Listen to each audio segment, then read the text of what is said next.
জীবনে বড় কিছু করতে চাইলে কষ্টকে বন্ধু বানাতে হবে, কারণ কষ্ট ছাড়া কখনো সাফল্য আসে না।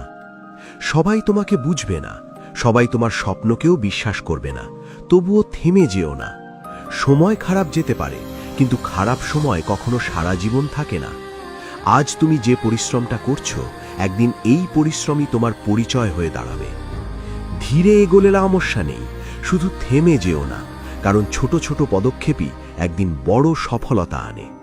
তুমি যদি নিজের স্বপ্নের জন্য লড়াই না করো, তাহলে অন্য কেউ তোমাকে তাদের স্বপ্নের জন্য ব্যবহার করবে। একদিন তোমার জীবনের গল্পটা এমন হবে যেটা শুনে অন্য মানুষও সাহস পাবে। মানুষ তোমাকে নিয়ে হাসতে পারে, কিন্তু একদিন তোমার সফলতা দেখে তারাই চুপ হয়ে যাবে। জীবনে যত বাধাই আসুক, নিজের স্বপ্নটাকে কখনো ছেড়ে দিও না, কারণ সবচেয়ে বড় সাফল্য আসে সবচেয়ে কঠিন পথ পেরিয়ে। আজ তুমি যেটার জন্য কাঁদছ, একদিন সেই কষ্টটাই তোমাকে আরো শক্ত মানুষ বানাবে।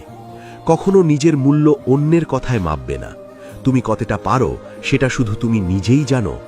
যদি সবাই তোমার বিরুদ্ধে থাকে, তবুও নিজের ওপর বিশ্বাস রাখো, কারণ একটা মানুষই যথেষ্ট, আর সেটা তুমি নিজে। পথটা কঠিন মানেই তুমি ভুল পথে যাচ্ছ না। অনেক সময় কঠিন পথই সবচেয়ে সুন্দর জায়গায় নিয়ে যায়। বারবার ব্যর্থ হচ্ছ, সমস্যা নেই।